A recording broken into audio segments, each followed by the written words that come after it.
Desa Karangdadi, sebuah permata tersembunyi di kaki Gunung Lawu, sedang dirundung kegembiraan. Hari itu adalah hari besar bagi keluarga Bapak Harjo, sesepuh desa yang sangat dihormati. Putri tunggalnya yang bernama Arini akan melangsungkan pernikahan dengan pemuda dari kota. Sebuah hajat agung yang disiapkan dengan tradisi Jawa yang kental dan penuh kemeriahan. Pusat dari segala persiapan adalah di dapur. Dan di jantung dapur itu berkuasa seorang wanita yang tak tertandingi keahliannya, yaitu Ibu Asti.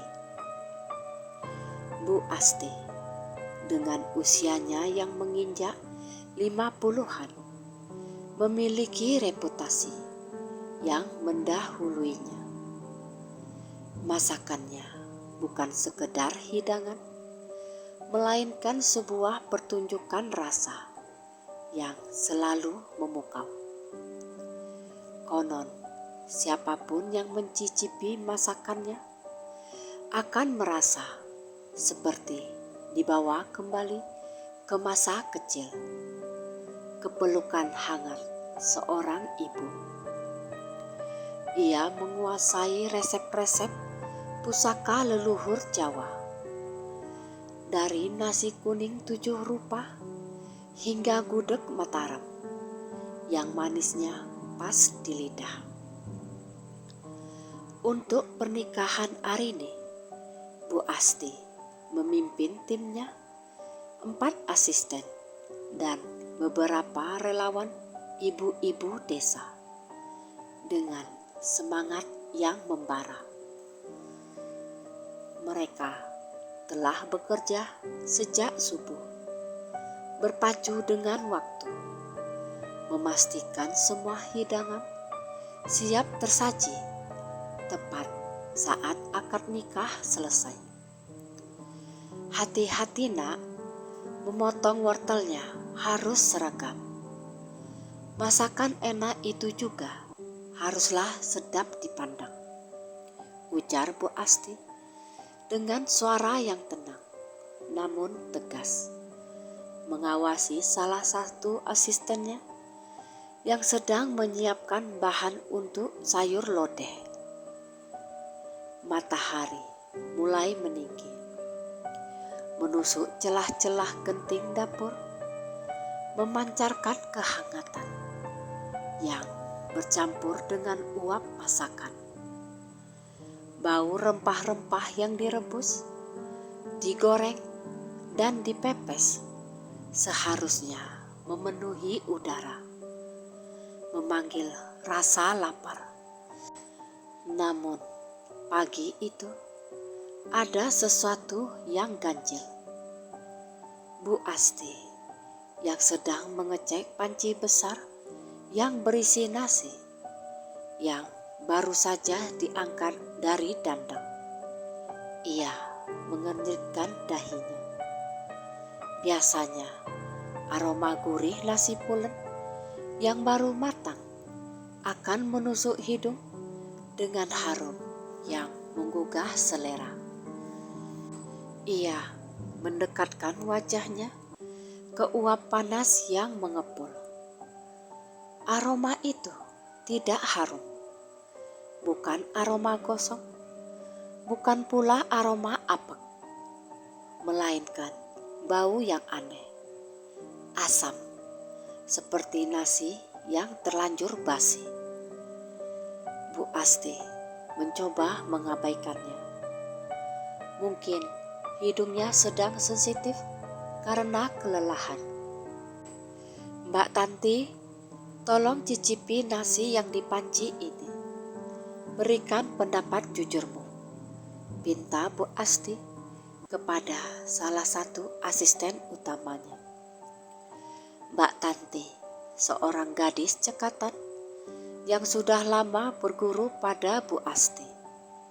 Ia mendekat dan mengambil sejumput nasi, menciumnya sebentar, lalu memasukkannya ke mulut. Seketika wajahnya yang ceria berubah pucat. "Bu, ini..." Mbak Tanti ragu-ragu. "Kenapa, Nak? Katakan saja," desak Bu Asti. "Rasanya asem, Bu, sedikit lengket dan agak basi. Padahal baru saja diangkat," bisik Tanti. Takut didengar oleh ibu-ibu relawan yang lain, jantung Bu Asti mencelos. Nasi basi? Itu mustahil. Ia menggunakan beras terbaik, memasaknya dengan teknik yang sempurna, menggunakan air dari sumur desa yang terkenal jernih. Dalam puluhan tahun pengalamannya, ini adalah musibah pertama. Bu Asti bergegas menuju dandang nasi yang kedua, yang berisi cadangan. Ternyata hasilnya sama, bahkan lebih buruk. Aroma asam yang kuat kini tak bisa disembunyikan lagi. Kepala Bu Asti terasa pening. Waktu terus berjalan. Para tamu akan tiba dalam 3 jam kemudian. Bagaimana mungkin ia menyajikan nasi basi di pesta pernikahan seorang sepupuh desa? Ini bukan hanya masalah pekerjaan. Ini menyangkut kehormatan dan nama baik keluarga Pak Harjo. "Jangan panik, jangan panik," gumam Bu Asti pada dirinya sendiri. Ia mencoba menenangkan diri dengan filosofi Jawa yang selalu dia pegang. Eling lan waspada, ingat dan waspada. Ia kemudian beralih ke bagian lauk dan sayuran. Sayur lodeh, hidangan yang paling banyak dan paling membutuhkan waktu lama untuk disiapkan, menjadi target berikutnya. Bu Asti membuka tutup kuali besar berisi kuah santan berwarna kuning pucat. Bau yang menyambutnya adalah bau yang lebih mengerikan daripada nasi. Bau yang seharusnya segar dan gurih dari santan, tercium busuk. Bukan busuk karena terlalu lama, tetapi busuk yang mendadak. Seperti sayuran yang sudah berhari-hari layu di pasar. Ya Tuhan, Bu Asti menutup mulutnya, menahan rasa mual. Sayur-sayuran yang mengapung di kuah, labu siam, kacang panjang, dan terong terlihat menghitam di beberapa bagian. Seolah-olah proses pembusukan terjadi dengan kecepatan yang tak wajar. Ia mencolek kuahnya. Rasanya pahit dan asam menyengat. Tim di dapur mulai merasakan keganjilan. Bisik-bisik ketakutan langsung menyebar, dicampur dengan kepanikan yang tersembunyi. Beberapa ibu-ibu relawan melihat kuali-kuali besar itu dengan pandangan curiga. Mereka tahu Bu Asti tidak pernah ceroboh. Sesuatu yang tak wajar sedang terjadi saat ini. Bu Asti menarik nafas dalam-dalam. Seluruh hidangan utama yang telah menghabiskan waktu berjam-jam dan biaya besar kini tak bisa disajikan. Ia harus memulai dari awal. Tetapi waktu tak ada lagi dan bahan-bahan terbaik sudah terpakai. Mbak Tanti, kumpulkan semua sayuran yang masih ada. Buang yang busuk. Kita harus memasak ulang secepat mungkin. Perintah Bu Asti dengan suara tercekat. Namun saat Mbak Tanti membuka keranjang-keranjang bahan cadangan, kejutan lain menyambut mereka. Ubi-ubian dan bumbu dapur yang disimpan di tempat sejuk mulai menunjukkan tanda-tanda kerusakan. Jahe, kencur, dan kunyit sudah mengeluarkan cairan lendir berwarna gelap. Daging ayam yang baru dipotong pagi hari sudah terasa lengket. Dapur Bu Asti yang biasanya merupakan lambang kesempurnaan dan harmoni kini menjadi saksi bisu, sebuah malapetaka yang tak masuk akal. Ini bukan kesalahan manusia. Ini adalah sesuatu yang lain. Bu Asti bersandar di dinding.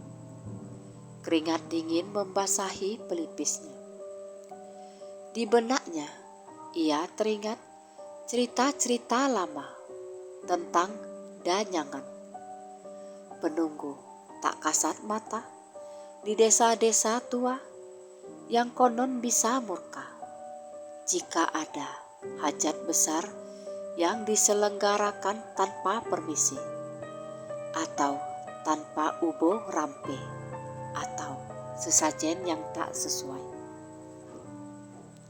Namun Tuan Harjo telah melakukan semua ritual dengan sempurna. Ada apa ini? Kenapa seolah-olah ada yang tidak menghendaki pernikahan ini terjadi?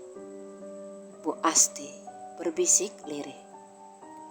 Tiba-tiba pandangannya tertuju pada sudut dapur yang paling gelap. Di dekat tungku kayu bakar yang sudah lama tak dipakai, di sana, di balik bayangan, berdiri sesosok tubuh seorang wanita tua. Bukan wanita tua biasa. Ia mengenakan kebaya lurik kuno yang sudah usang, dengan selendang batik yang dililitkan di kepala, menutupi sebagian rambutnya yang sudah memutih. Wajahnya dipenuhi kerutan, namun matanya tampak begitu bijaksana, bersinar lembut dalam remang-remang. Nenek itu tersenyum tipis, sebuah senyuman yang tenang. Seolah-olah ia sudah tahu seluruh kegelisahan dan kepanikan yang melanda Bu Asti. Nak Asti, jangan kaget. Suara nenek itu terdengar seperti desiran angin di antara pepohonan bambu. Lembut, namun memiliki getaran yang dalam. Bu Asti terpaku. Semua orang di dapur tampaknya terlalu sibuk dalam kepanikan masing-masing, sehingga tak menyadari kehadiran nenek itu. Atau mungkin hanya Bu Asti yang bisa melihatnya. "Nenek, Anda siapa?" tanya Bu Asti pelan dan maju selangkah, berusaha menjaga sopan santun. Meskipun ketakutan mulai merayapi hatinya. Nenek itu tertawa kecil, suara tawa yang renyah dan kuno. Aku hanya seorang nini, nak. Nini yang sudah lama menunggu seseorang dengan hati yang tulus seperti dirimu, yang mencintai setiap bumbu dan rempah yang ia sentuh. Tapi masakan saya, Nini, semuanya rusak. Tamu akan datang sebentar lagi. Ada kekuatan yang sepertinya tak mengizinkan ini terjadi. Bu Asti berkata, suaranya penuh keputusasaan. Nini maju perlahan. Langkahnya tak terdengar. Ia mendekat ke kuali sayur lodeh yang busuk. Dengan ujung jarinya yang keriput, ia menyentuh bibir kuali itu. Ini bukan murka, nak. Ini adalah ujian. Ujian untuk melihat apakah kamu akan menyerah pada kekacauan atau kamu akan mencari akar dari segala rasa, kata Nini. Matanya menatap Bu Asti lekat-lekat. Akar rasa? Apa maksud Nini? Nini tersenyum lagi. Semua yang ada di dapur ini, termasuk nasi dan sayur-sayuranmu, memang telah dirusak oleh tangan-tangan iseng, tangan-tangan yang cemburu pada kebahagiaan Tuan Harjo. Mereka mengirimkan hawa jahat, yaitu Sukerta, yang mempercepat pembusukan. Tetapi pusaka sejati tidak pernah ada di bahan Nak Asti. Pusaka sejati ada di jiwa juru masaknya. Bu Asti terdiam. Ia tahu betul, nenek ini bukanlah manusia biasa.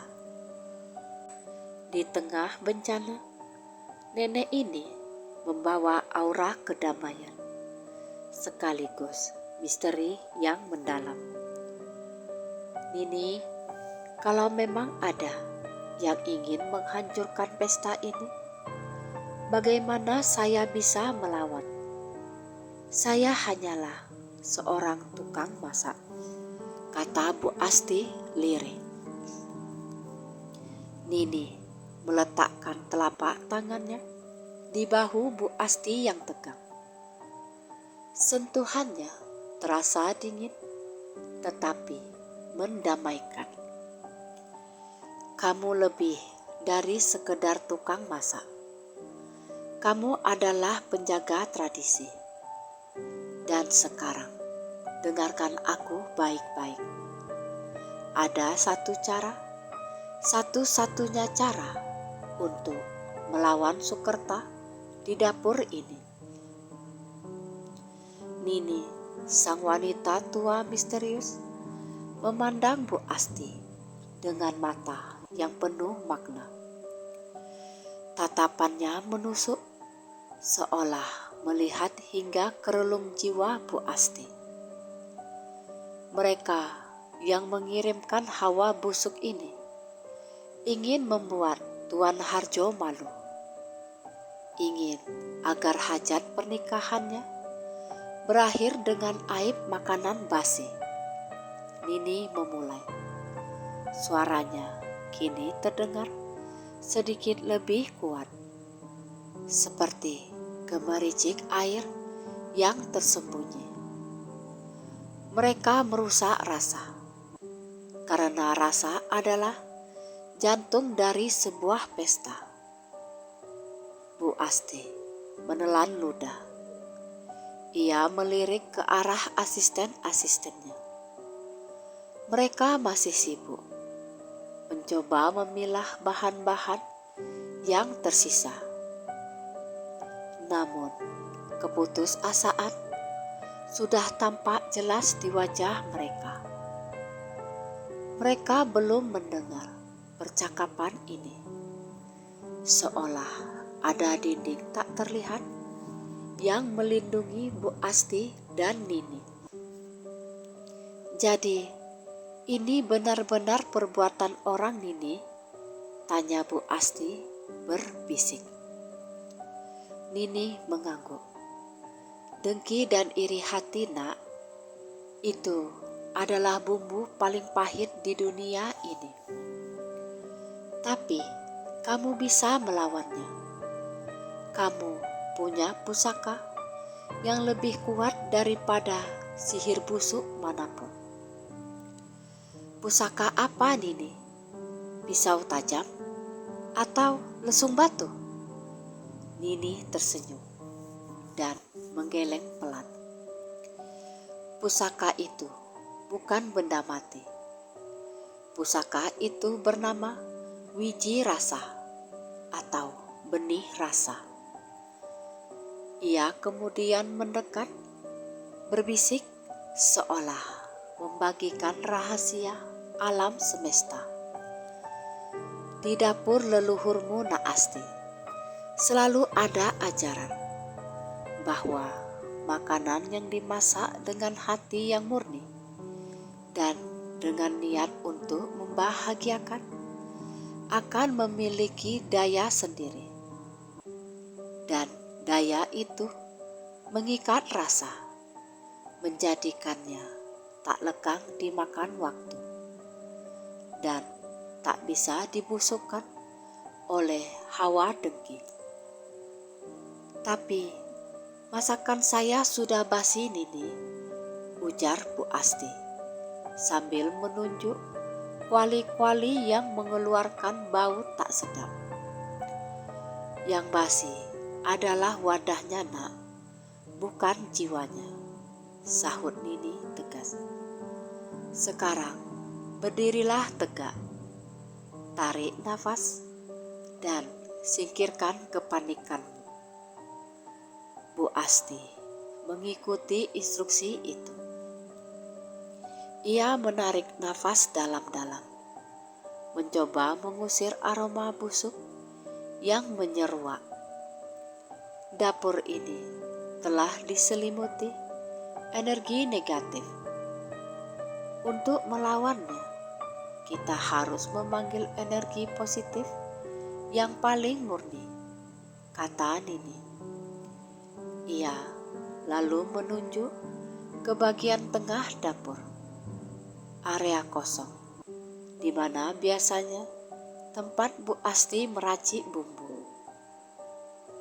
Ambil segenggam tanah dari pekarangan Tuan Harjo, tanah yang subur, yang telah menyaksikan kebahagiaan mereka dari waktu ke waktu, perintah Nini.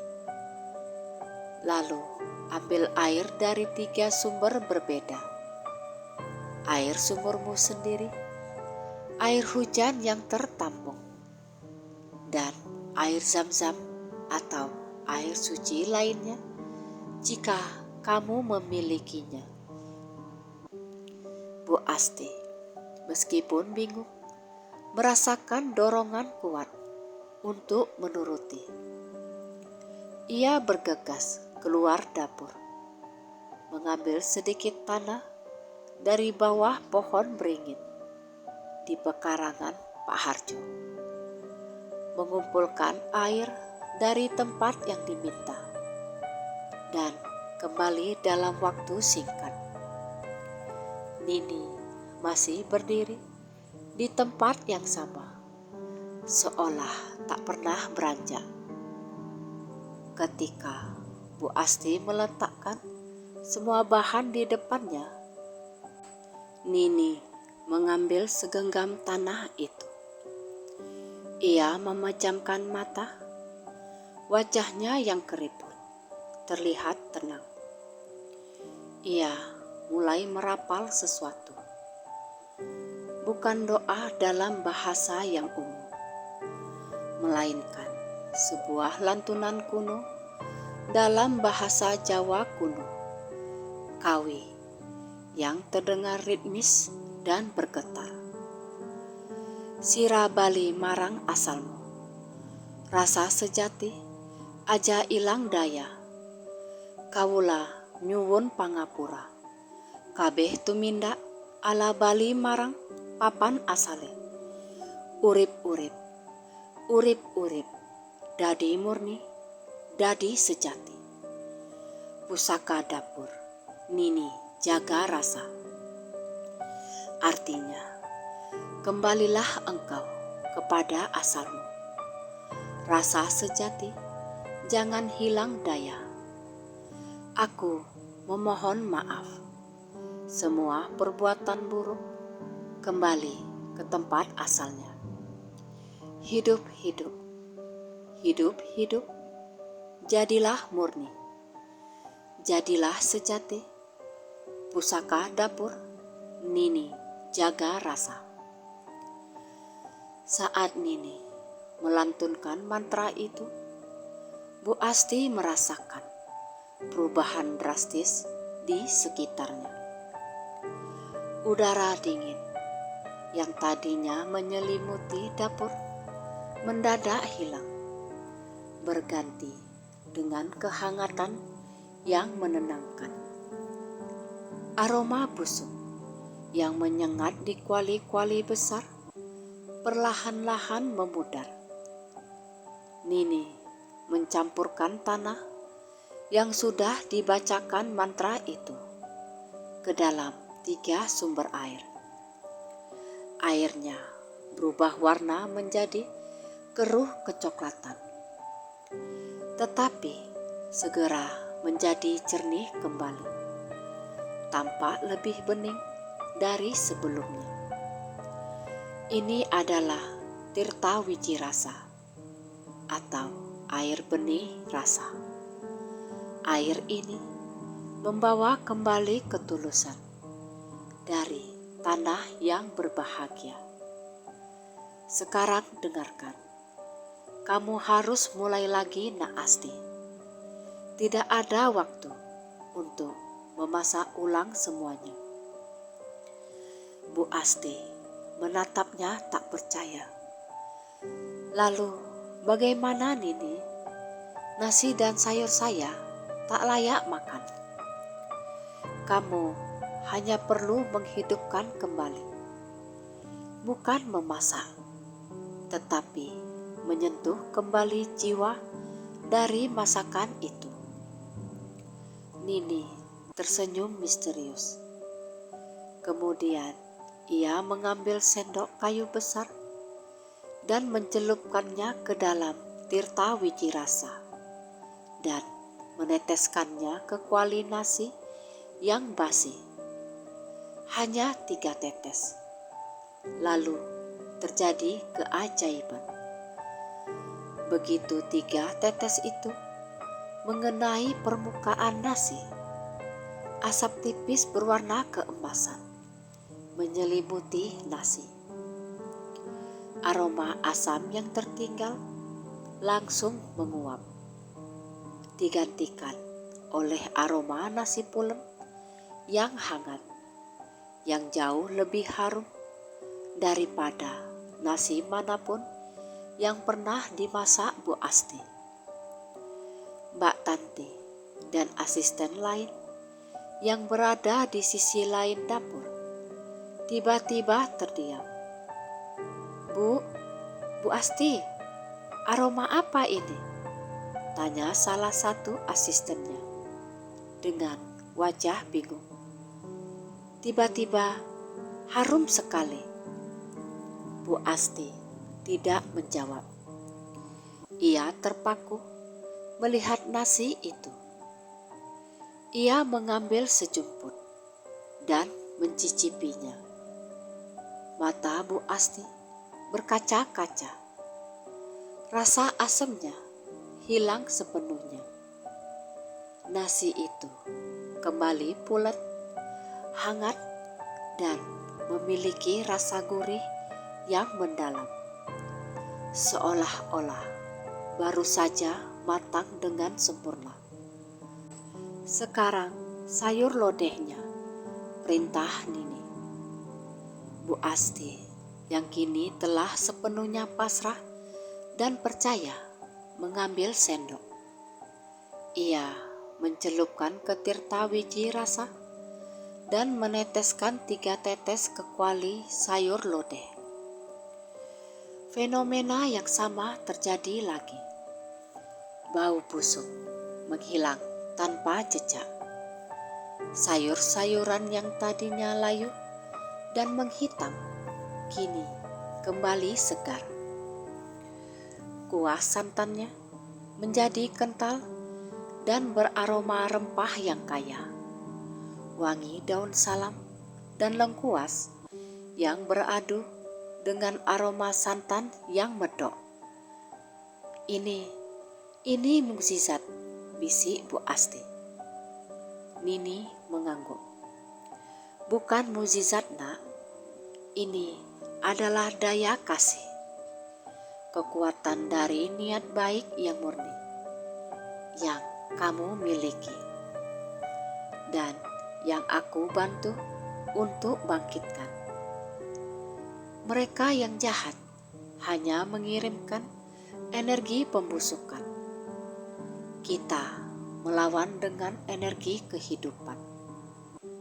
Nini lalu menyentuh tangan Bu Asti dengan lembut, menuntunnya untuk memimpin ritual selanjutnya. Sekarang Nak Asti, ambil alih. Sebarkan sisa air ini ke semua hidangan yang sudah kamu siapkan. Baik yang sudah matang maupun yang masih berupa bumbu. Sambil meneteskannya, ucapkan dalam hati, aku memasak dengan cinta. Aku menyajikan kebahagiaan, sirabali rasa sejati. Lakukan dengan niat yang sungguh-sungguh. Bu Asti mulai berjalan di antara meja-meja hidangan. Ia meneteskan tirta wiji rasa ke dalam bumbu rendang Jawa, ayam goreng lenga wijen ke sambal goreng kentang, dan bahkan ke air minum yang sudah disiapkan.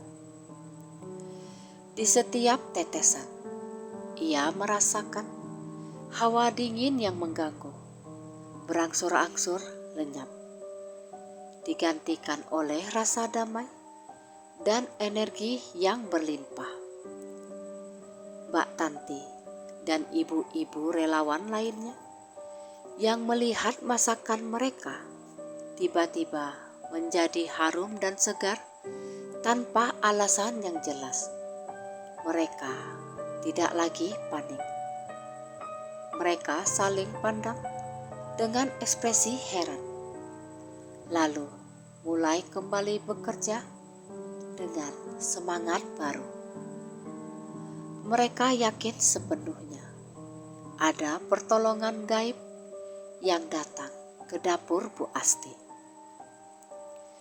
Ketika Bu Asti kembali ke tempat Nini berdiri, semua masakan kini tampak sempurna. Bahkan jauh lebih baik dari yang pernah ia buat sebelumnya. Warnanya cerah, teksturnya tampak lebih menggugah, dan aromanya sungguh memabukkan.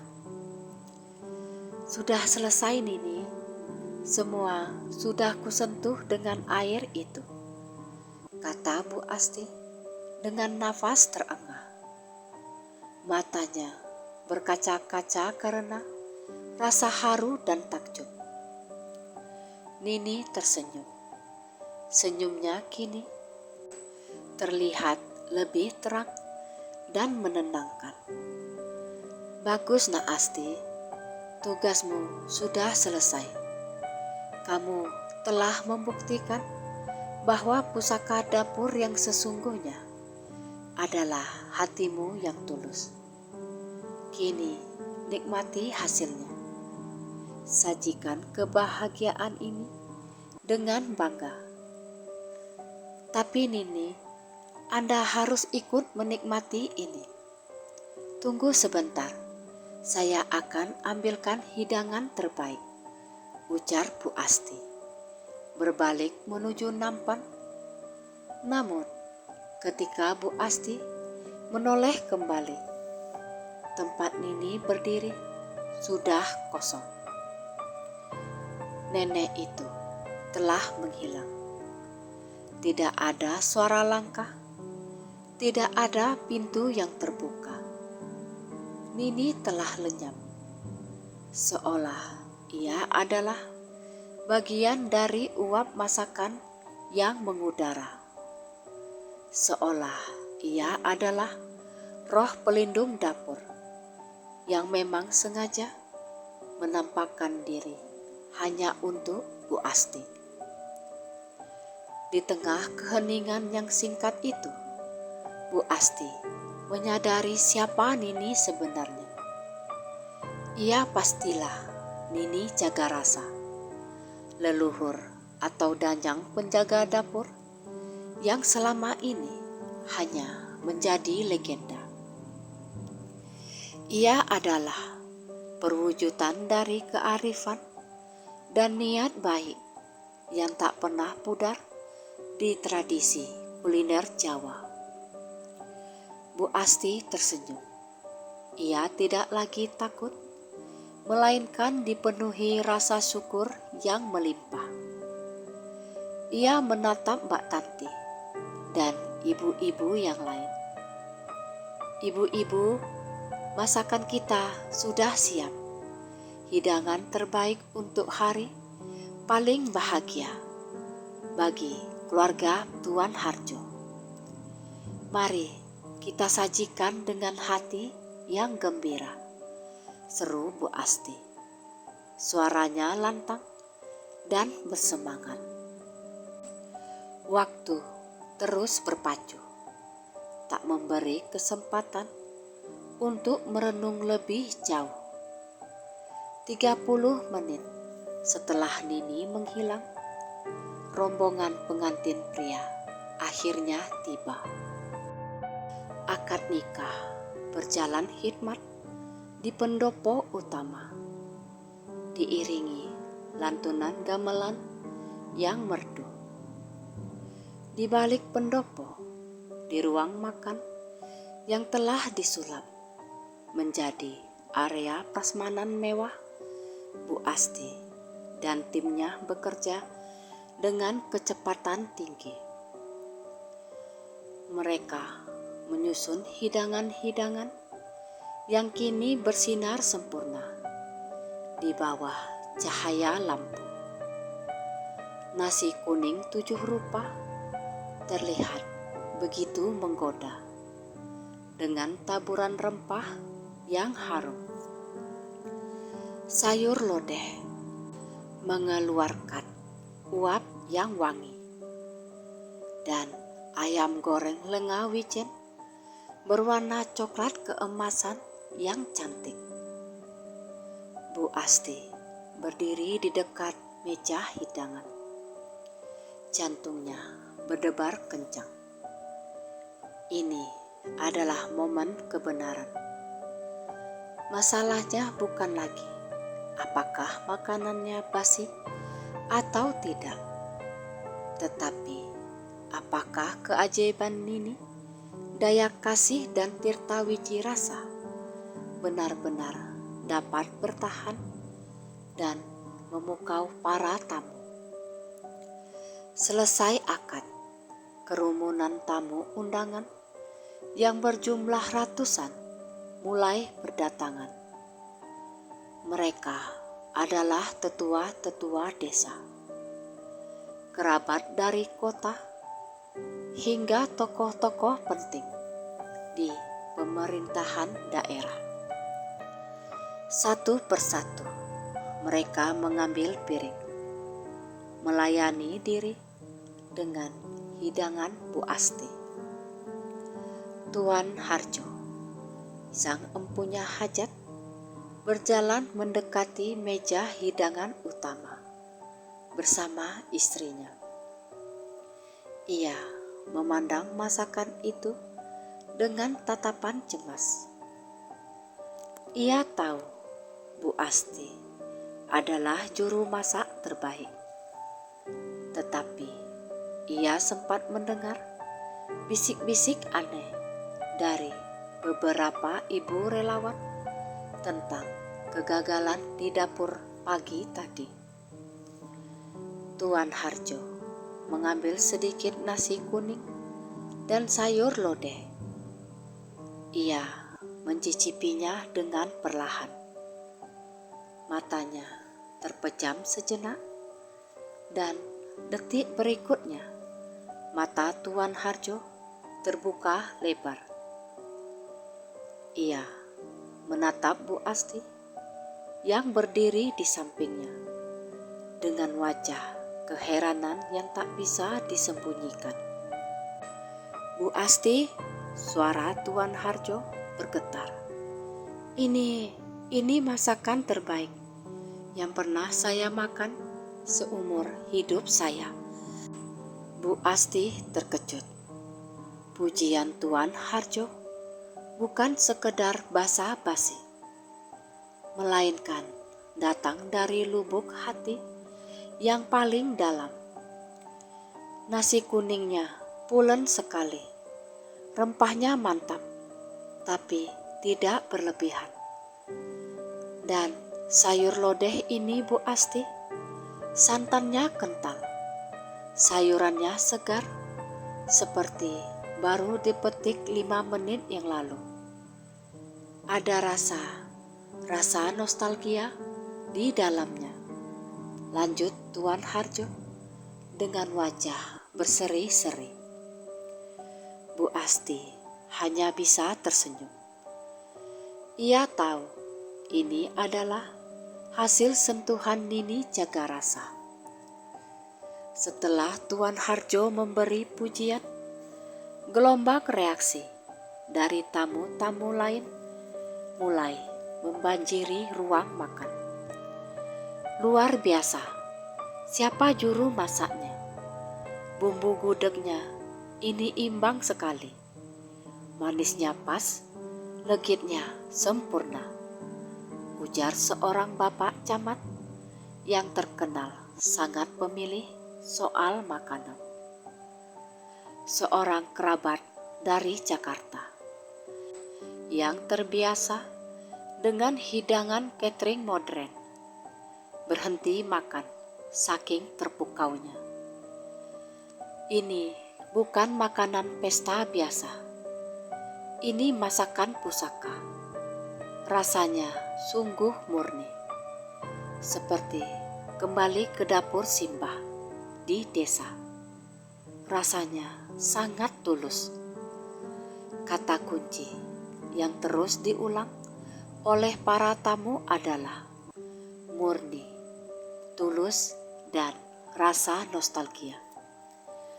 Bu Asti menyaksikan semua itu dengan tatapan mata haru.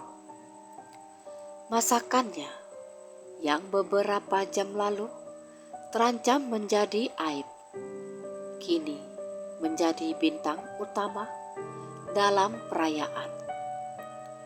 Energi positif yang dibawa oleh Tirta Wijirasa telah mengubah bencana menjadi berkah. Di tengah keramaian dan gema pujian, Bu Asti melihat sepasang mata yang menatapnya dengan pandangan dingin dari sudut ruangan. Dia adalah Nyai Tampi, saingan Bu Asti yang terkenal selalu iri dengan kesuksesan saingan kulinernya. Nyai Tampi yang juga seorang tukang masak pesta, seharusnya ialah yang mendapat proyek pernikahan ini. Tetapi Tuan Harjo memilih Bu Asti. Nyai Tampi ditemani oleh keponakannya, seorang pemuda yang selama persiapan pagi tadi terlihat mondar-mandir mencurigakan di sekitar dapur. Wajah keduanya kini tampak pucat dan penuh amarah. Mereka pasti telah mencoba hidangan itu dan menyadari kegagalan rencana mereka. Bu Asti mendekati Tuan Harjo yang sedang berbincang dengan camat.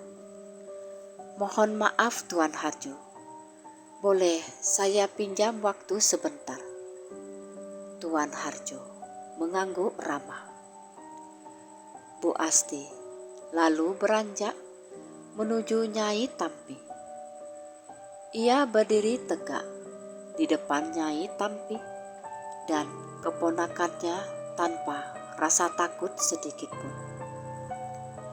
"Nyai Tampi, selamat atas pernikahan putra Tuan Harjo," sapa Bu Asti dengan sopan. Nyai Tampi hanya mendengus, matanya tajam. "Tak perlu berpura-pura Asti, kau beruntung hari ini. Tapi keberuntungan tidak akan pernah bertahan lama." "Keberuntungan memang tak akan bertahan lama, Nyai," balas Bu Asti. Suaranya pelan tapi tegas.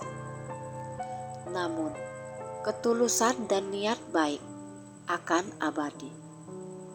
Dan yang abadi itulah yang melahirkan masakan ini." Bu Asti lantas menatap keponakan Nyai Tampi yang tampak gelisah. "Anak muda, apa yang kau sebarkan pagi ini di dapurku? Apakah itu bubuk sukerta yang membuat nasi menjadi basi dan sayuran busuk dalam sekejap?" tanya Bu Asti tanpa basa-basi. Nyai Tampi terperanjat, sementara keponakannya langsung berkeringat dingin. "Apa maksudmu Asti? Jangan menuduh sembarangan," sergah Nyai Tampi dengan suara sedikit meninggi. "Saya tidak menuduh Nyai, saya tahu," jawab Bu Asti tenang. "Masakan saya pagi tadi dirusak oleh hawa dengki. Tetapi Nyai tahu kekuatan hati lebih besar daripada semua sihir yang Nyai beli. Niat baik tuan rumah dan doa dari leluhur, itulah yang menjaga pusaka dapur saya." Keponakan Nyai Tampi tak tahan lagi. Ia merasa malu dan terpojok. Dan tiba-tiba ia bersimpuh. "Ampun Bu Asti, saya yang melakukannya." Pengakuan itu menggema di tengah keramaian. Beberapa tamu menoleh. "Bibi Tampi menyuruh saya menyebar serbuk pembusuk di bumbu dan di nasi. Katanya agar masakan Bu Asti gagal total dan nama baik Tuan Harjo hancur. Ampuni saya Bu Asti." Tangis pemuda itu pecah. Ruang pesta mendadak hening. Tuan Harjo dan Bapak Camat terperangah. Nyai Tampi yang rencananya terbongkar langsung melarikan diri. Wajahnya merah padam karena telah dipermalukan. Tuan Harjo segera menghampiri Bu Asti. "Astaga Bu Asti, saya minta maaf atas apa yang terjadi. Saya berterima kasih sekali. Anda tidak hanya menyelamatkan pesta pernikahan putri saya, tetapi juga menyelamatkan kehormatan kami, ucap Tuan Harjo sambil menjabat erat tangan Bu Asti. Ada setitik air mata nyaris jatuh dari pelupuk matanya. Bu Asti memandang Tuan Harjo dengan tulus. Semua berkat perlindungan. Saya hanya menjalankan tugas saya, Tuan Harjo. Berusaha menyajikan rasa yang terbaik dari dalam hati. Setelah insiden itu, pesta dilanjutkan dengan suasana yang jauh lebih ringan dan bahagia. Hidangan Bu Asti semakin dicari-cari. Orang-orang berdatangan tidak hanya untuk makan, tetapi juga untuk memuji dan menanyakan resep rahasia Bu Asti. Bu Asti tahu resep rahasianya bukan lagi tentang takaran rempah, melainkan tentang tirta wiji rasa yang ia dapatkan dari Nini Jagarasa. Ia berjanji dalam hati, mulai hari itu dan seterusnya, ia akan selalu menambahkan ketulusan dan niat baik sebagai bumbu utama dalam setiap masakannya. Pesta pernikahan Arini dan suaminya berlangsung hingga sore hari, meninggalkan jejak kebahagiaan yang berlimpah. Para tamu pulang dengan perut kenyang dan hati gembira. Tak henti-hentinya mereka membicarakan kelezatan masakan Bu Asti. Bahkan beberapa orang dari luar desa langsung meminta kartu nama dan jadwal Bu Asti untuk acara-acara mereka. Bu Asti banjir pesanan. Tuan Harjo setelah mengantar para tamu penting menghampiri Bu Asti yang sedang membereskan sisa hidangan. Bu Asti, Anda benar-benar pahlawan kami hari ini, ujar Tuan Harjo sambil menyerahkan sebuah amplop tebal. Ini adalah bayaran Anda. Saya tambahkan 2 kali lipat sebagai ucapan terima kasih karena telah menyelamatkan hajat besar kami dari kecurangan yang memalukan itu. Bu Asti menerima amplop itu dengan rasa hormat.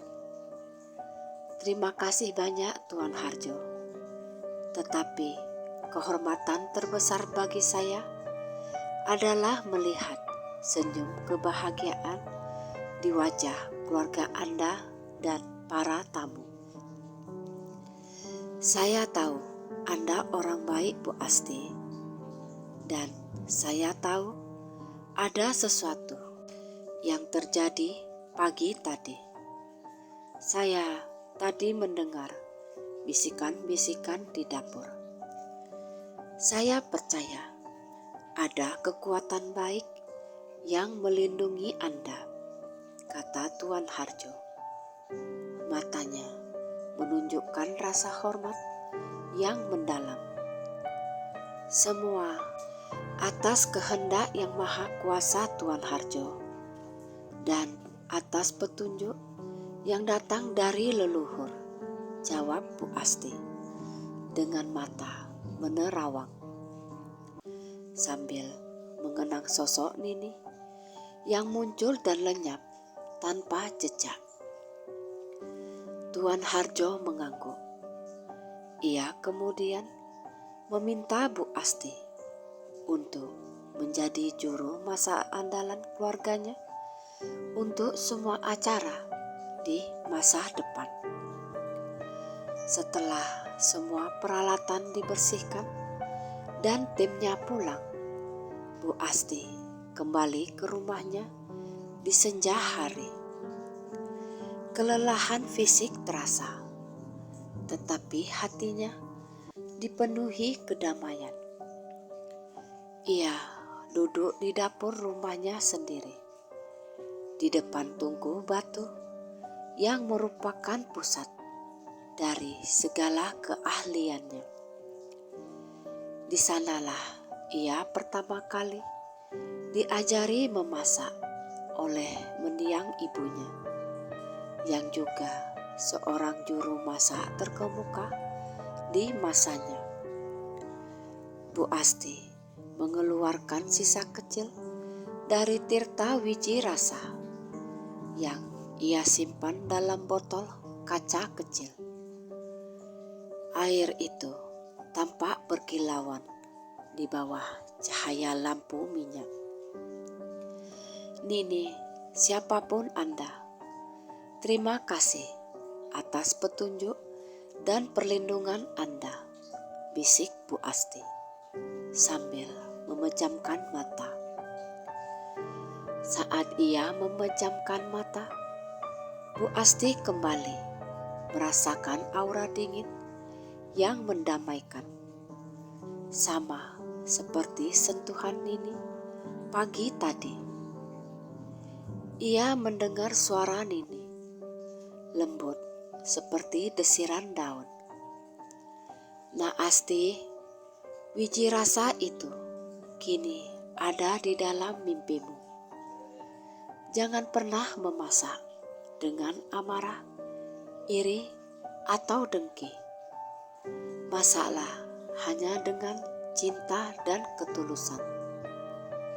Saat kamu menjaga dua hal itu, dapurmu akan selalu menjadi pusaka yang tak terkalahkan oleh hawa buruk manapun."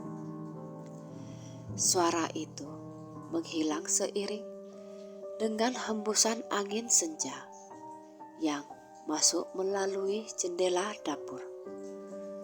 Bu Asti membuka mata. Ia yakin bahwa ajaran Nini Jaga Rasa telah meresap ke dalam dirinya. Sejak hari itu, hidup Bu Asti berubah drastis. Kisah tentang masakan ajaib di pernikahan Tuan Harjo menyebar dari mulut ke mulut. Reputasinya tidak hanya dikenal di desa Karangdadi, tetapi meluas hingga ke kota-kota tetangga. Bu Asti kini kebanjiran pesanan. Ia bahkan harus merekrut beberapa asisten baru dan membangun dapur tambahan yang lebih besar. Meskipun sukses besar, Bu Asti tidak pernah melupakan janji sucinya. Setiap kali ia mulai memasak, ia selalu melakukan ritual kecil, membersihkan hati, memohon ketenangan batin, dan mengucapkan mantra sederhana. Urip-urip, dadi murni, dadi sejati. Pusaka dapur, Nini Jaga Rasa. Hidup-hidup, jadilah murni, jadilah sejati. Pusaka dapur, Nini Jaga Rasa. Masakan Bu Asti selalu berhasil. Nasi dan lauk pauknya tidak pernah basi lagi. Rasanya selalu konsisten luar biasa. Bahkan di tengah tekanan pekerjaan atau masalah pribadi, orang-orang yang mencicipi masakannya selalu merasa bahagia dan terharu. seolah masakan itu menyembuhkan segala lelah dan kekecewaan. Bu Asti tidak hanya menjadi tukang masak pesta, ia menjadi penjaga rasa sejati di daerahnya. Ia menggunakan penghasilannya untuk membangun sekolah memasak kecil di desanya, mengajarkan anak-anak muda bahwa keahlian memasak bukan hanya tentang teknik, tetapi juga filosofi. Ia menekankan bahwa bumbu terpenting adalah hati yang tulus. Pada akhirnya, bencana di pagi hari pernikahan itu menjadi berkah besar dalam hidup Bu Asti. Ia tidak hanya terhindar dari aib, tetapi ia menemukan rahasia sejati dari keahliannya. Sebuah warisan mistis yang tak ternilai harganya. Ia berhasil mencapai puncak profesinya, dikelilingi oleh cinta, hormat, dan rasa syukur. Dan yang paling membahagiakan, Bu Asti selalu merasakan bahwa ia tak pernah sendirian di dapur. Selalu ada aura kehangatan, perlindungan, dan rasa damai yang menaunginya. Seolah Nini Jagarasa, sang leluhur penjaga dapur, kini menjadi bagian abadi dari setiap masakan yang ia ciptakan. Bu Asti dengan senyum di wajah terus mengayunkan sendok, menyajikan kebahagiaan dan menjaga pusaka sejati yang kini bersemayam di dalam jiwanya.